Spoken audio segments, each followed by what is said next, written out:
So, hi everyone, Nancy Forrester here with Canada's National EFT Training Institute, and I'm joined this morning with Michael Reddy, who is just outside Philadelphia.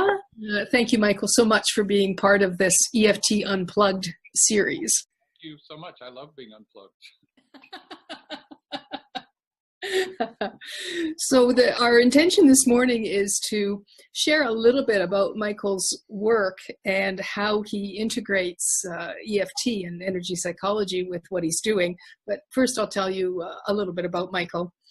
His own description is that he is a former academic cognitive scientist who evolved slowly into a coach, a shaman, and a healer in a long quest to recover from childhood abuse.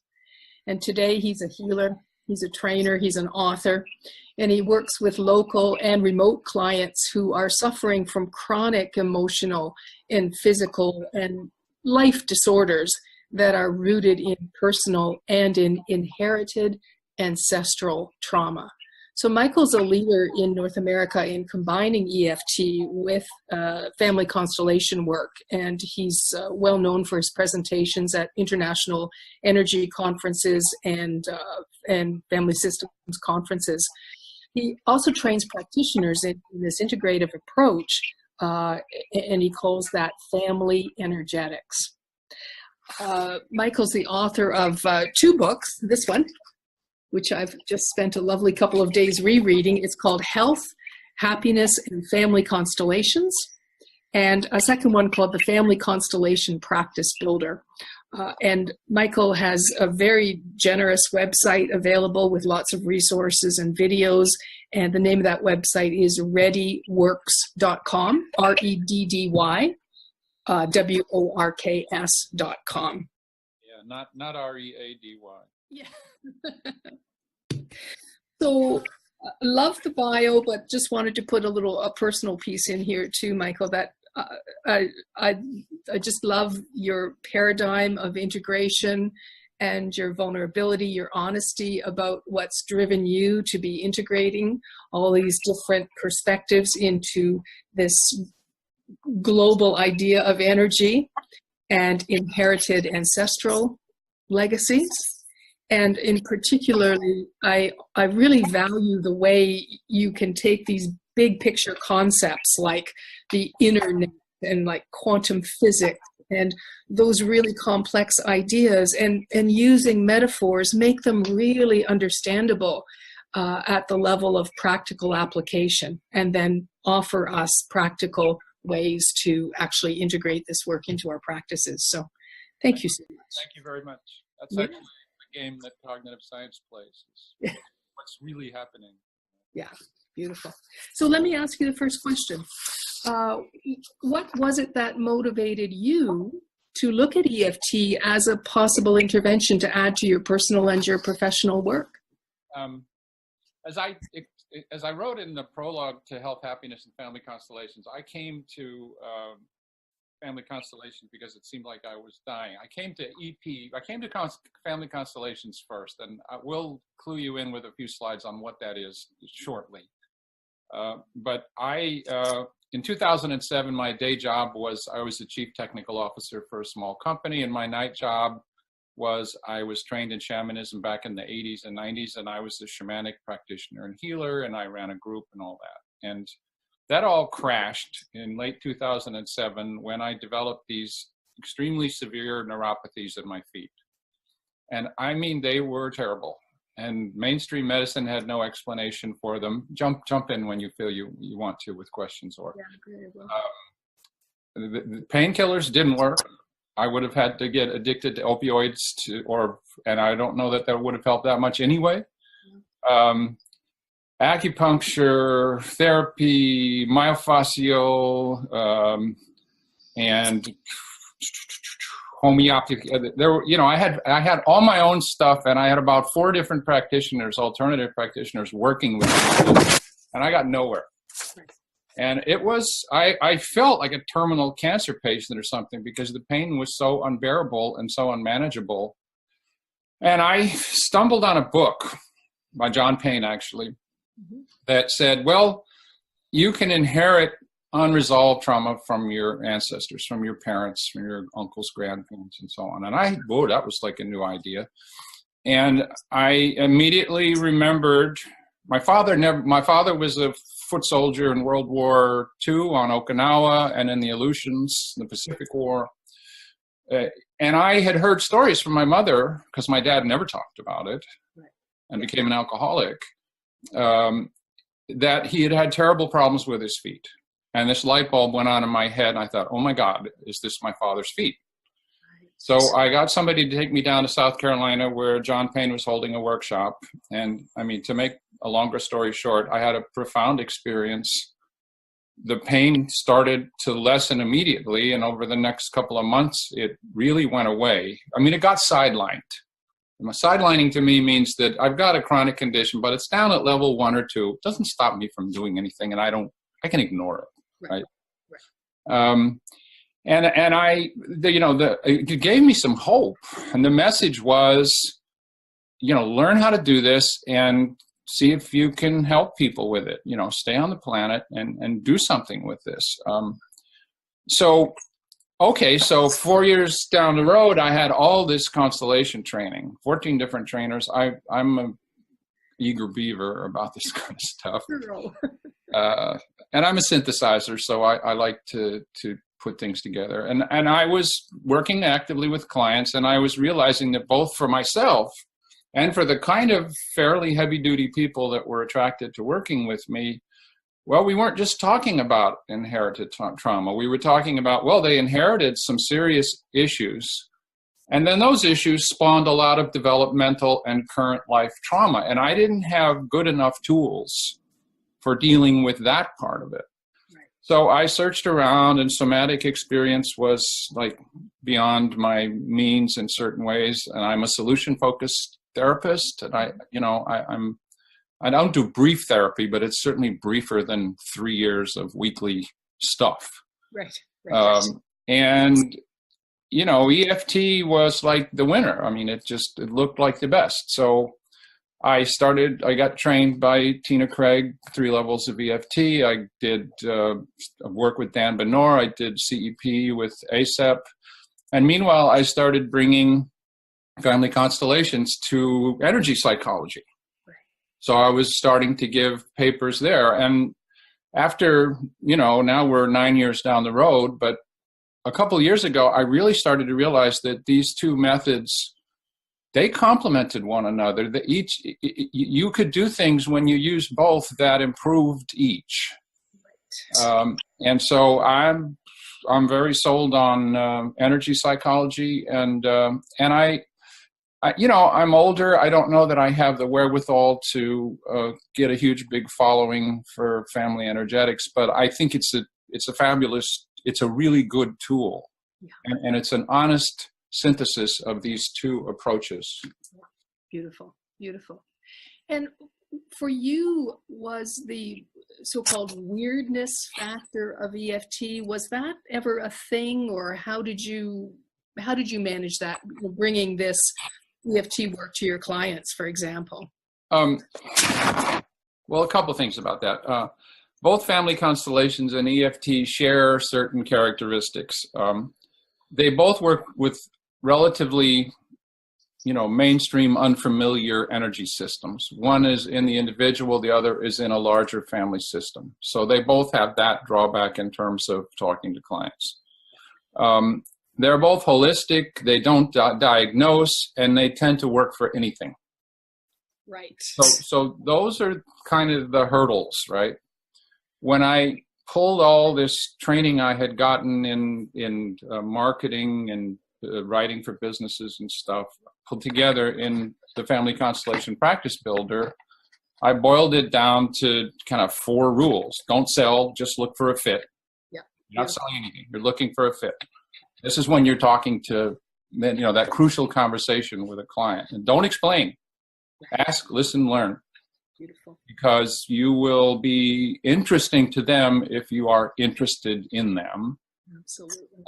And then while you're asking these questions and getting them to talk and remember you as someone that, that person was interested in me and wasn't pushing stuff on me, and scout the client's beliefs and needs.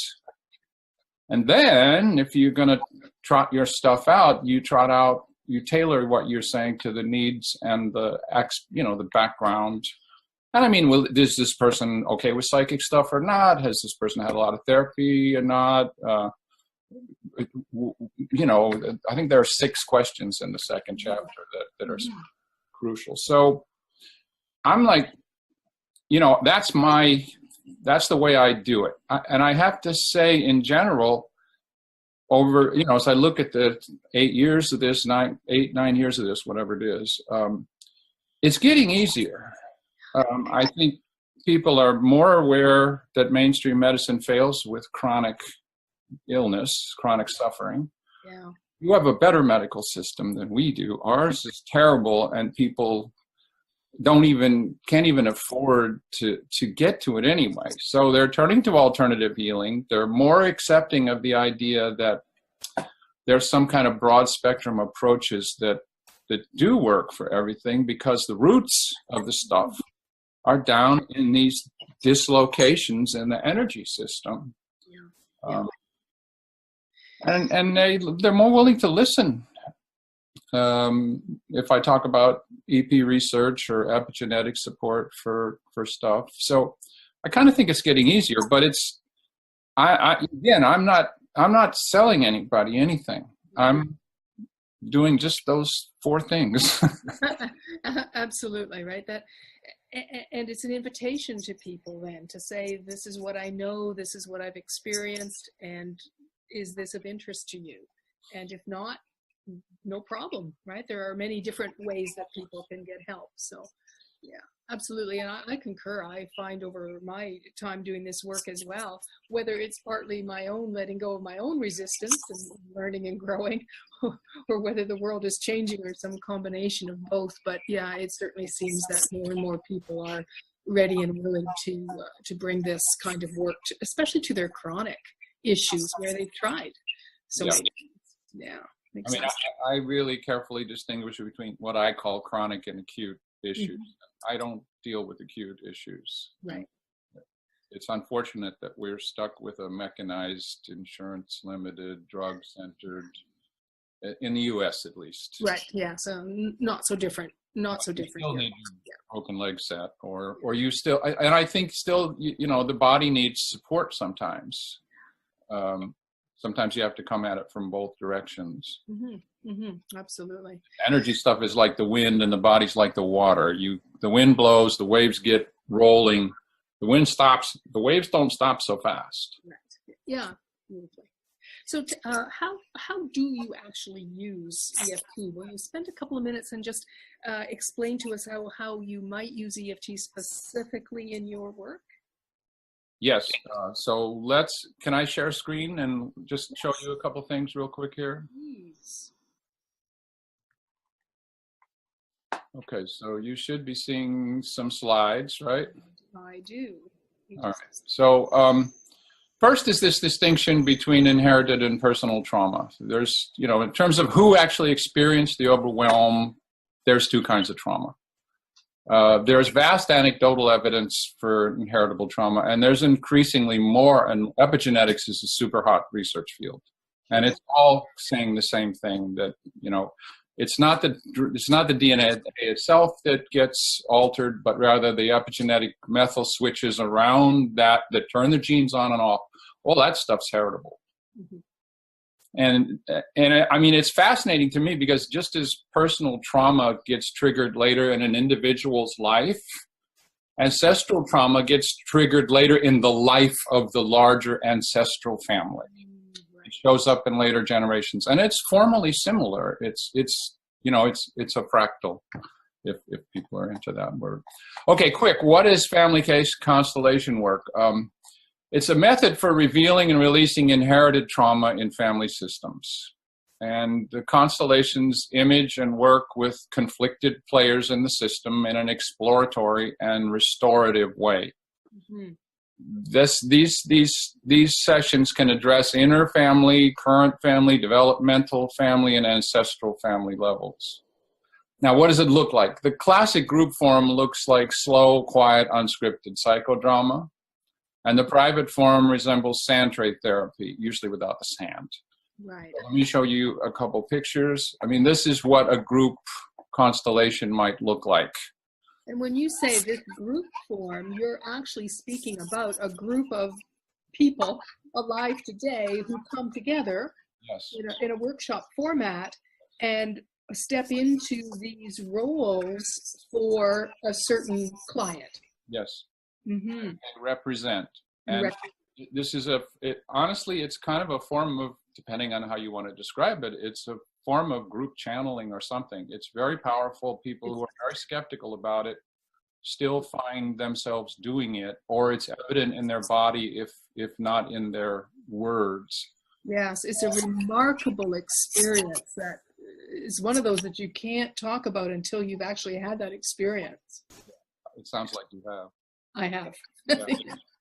Yeah, I mean, so this is a father, this is a son, etc. And just their postures, that this is a lost child from an earlier generation. We don't have time to go into it, but and then this is what a private constellation would look like. So this is an intuitive setup, right? Done in a remote constellation where I ask somebody, well, please just walk around the house, find something for your mom, your dad. I don't pick it randomly, or you're drawn to something. Do not think about it. Right. You don't pick the cards in a tarot reading. Right. Okay. Yes. So here's our client. Here's dad. Here's mom. And here's our goal for this whole thing, which is how do we find safety? Yes. And you don't really have to look at this too long to see the problems. Absolutely. Right? Mm-hmm. I mean, I guess we'll just leave it at that. We've got problems here. Mom is separated from dad. Mom is a great feminine symbol. Client has been chopped off into a kind of little squarish thing. Safety is a baby slipper. Oh, I couldn't tell what that was. It's a baby slipper. And I mean, maybe it means the only safety was very, I don't know. The sharp edge of the knife is pointing. See, what you do is you just set this up and you pick the symbols like you're picking flowers almost, and you just put them in a big basket, and pretty soon they start forming bouquets. Yes. So any of these systems, and I'm going to be talking to you primarily about interfamily systems because that's where I use EFT the most. We think of them as entangled holes, which means that there's some set of players with very crucial common purpose that are beset by competing purposes, and they don't have any way to communicate about it. They've repressed it on either, in terms of what the family is willing to acknowledge happened, or inside of us in terms of what, is stored in our right brain as implicit memories that our left brain has never gotten a hold of, to speak in Dan Siegel's terms. Right. And then when I bring the two together, it's like if tapping on a whole person works, great.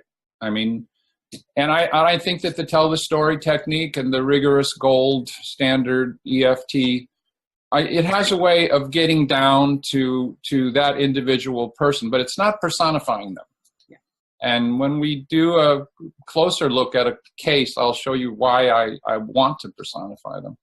But if tapping our muscle testing on the whole thing, if symptoms recur, if you're not making progress, if who you're dealing with is got fairly deep layered trauma, then I will immediately start to break out who are the players in this. Right. So rather than working with the whole, you're saying there's significant internal conflict in that system, so let's break it out, the parts of the system. Yeah. Right. So this is an art form in a way, picking, the right players. And a simplest thing would be a 3-chair situation, or 3 pillows, where we've got an outer person, we've got, say someone, that same person around puberty, we've got that same person around 6, 7, we got the same person being born. Yeah. Those are just 4 very classic breakdowns. And I ritualize this. I ask them to please talk to one another Be polite. Don't sit in another person's chair and say, he thinks this. Right. You got to say, I think this. And I'm doing that to try to, this is an internal relationships that I'm trying to get them to construct in such a way that these persist outside the therapy sessions. Absolutely. Okay, so that's a quick look at that stuff. And how I use this, and again, jump in if you want to. I use EFT Silver and Gold, very much the way you've described, to just tap down charge in certain situations, to teach it, basically. Yeah. I use it personally a lot. I have notebooks filled with I'm serious. I have notebooks. I'm laughing with you. I do too. Stuff I've tapped on. If I can't sleep at night, I can do a couple rounds. I do a round not even talking. I do a round, and I do the same thing on the other side. I'll start yawning. Yeah, absolutely. Absolutely. The gold level, I use that mostly in private. I'm not going to bring that into group work because you gotta, when you're in a group, you got to keep the whole group kind of focused and interested, and you can't just focus on one person. But in a 3-chair where there's actually really only one person there who's impersonating these 3 people, we can work for half an hour or 40 minutes on one of those persons and then pop over to another pillow and ask, what was that like for you watching this? Absolutely. So still based in the relationship work, right? You're doing gold standard with one part and transforming the energy, lower frequencies there through higher frequencies, which of course will impact on the other parts. And yeah. So, right. Exactly. And I want them to talk about those impacts because they start to have empathy for one another, or they are willing, the outer person especially is often really furious with these inner parts because they caused him or her a lot of trouble, and repression is a natural way the human nervous system has to work because we have to go on. Yes, exactly. So right. They're very, very often in a power struggle together, right? Fighting for who's dominating rather than the connected relationships that back to that picture of the guy with the 2 dogs. Yes. Okay, now I have a million questions, but I don't get to ask them because we're trying to keep them short, but I'm going to give myself permission for one. When you're doing workshops, and so you're doing the family constellation of one client, and the rest of the room is either stepping in and representing, or they're holding the circle, do you have everybody tapping at the same time? Do you make use of the borrowing benefits piece of it? Yes, I do. Like that's a way of getting everybody in sync at the beginning. It's a way of strengthening the resonance of the circle. There's this thing called surrogate tapping. Yeah. And, I've got a representative out there who's really seriously tuned in to someone who's very ashamed, very agitated or whatever. We can just quickly do a quick EFT round if they know that, or if not, Dan Benor's binary stuff or a little EMDR or something like that. And, calm the rep down, calm the representative down. But also often if we do that, and then I leave that one alone for a little bit and come back a few minutes later because I'm jumping around trying to watch the whole system, that will have softened the ancestor too. And I have enough experience now to know that that's real. So it's just a beautiful process to watch unfold. Like what's the word? It's awe-inspiring. Yeah, it is. Because it's just never ever could come from a logical analysis of the situation. Yeah, you literally get to see, you establish some kind of resonance. My native teachers would say you called spirits. Right. I say you establish some kind of resonance, and you actually see the system in its, with its secrets, with its conflicts. It's a big step often just to get the system to speak its secrets. Exactly. These are things that have always been felt and never been said. in all of a family's history, or of all of a child's development or something. Yes, absolutely. I couldn't love you because I never got any love when I was growing up, and I had no idea how. Just saying that. Just saying that, and the compassion and the understanding that just the energy of the entire system elevates, and you can see the interactions happening in real time. I mean, not that it always works. Sometimes you've got a dynamic, and they're not ready to move yet. Yeah, and that has to be honored. Yeah, a lot of doing constellation work is avoiding premature closure. Just you don't know. Right.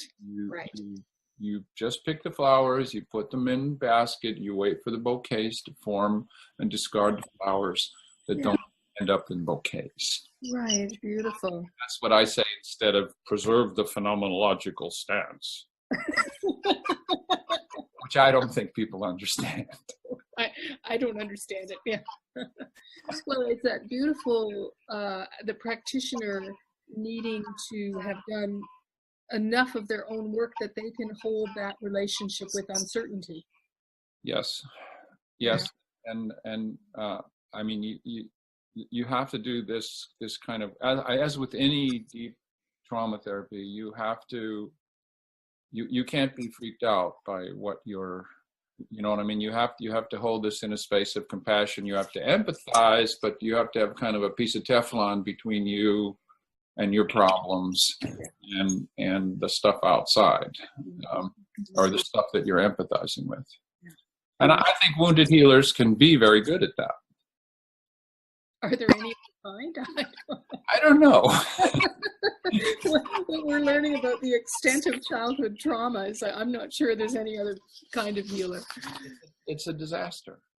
It's cascading from families to children to institutions. When I was first trained and I started seeing all these genograms with all these horrors in them in the training, and I just thought, oh my God, all the outer wars and greed and all this mess on the outside, it's all mirrored on the inside by this terrible disregard for family values. Absolutely. All right. Absolutely.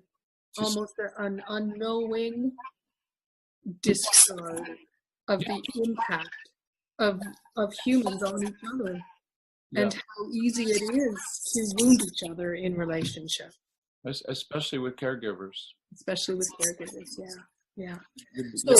You're building your whole social empathy system first few years. Yeah, absolutely. Big deal. I'm excited that we're finally beginning to understand and get some research behind this, and hopefully that's a first step in being able to create more trauma-informed families and organizations, and eventually, get somewhere with this. So we're off script. Let's get back on script here. I knew this would happen. But what is it about? What is it about EFT in particular that makes you an advocate, that had propelled you to bring this into your own work to such an extent? Like, what isn't there about it? It's simple, it's widely effective, it's body-based, it's research-supported, it's humane, it's relatively inexpensive, and it's DIY. Now, it may not be the only way to approach things, but I think it's just a huge winner. I promote it a lot. I don't know if I can say this or not, but one of the ways I promote it is I write and sing songs at the ACEP conferences about the keynoters. Are you sure you want about the keynote? If a listener or a watcher wants to go to YouTube and look up "Taking Care of Healing," which is a takeoff on Bachman Turner Overdrive's "Taking Care of Business," you'll see one of these songs, and we generate a lot of enthusiasm. Yeah, very nice. And I'm proud to still, I'm in my 70s. I'm proud to still be alive. And I didn't really get any very good therapy until like 15 years ago. Yeah. So I'm a very late starter.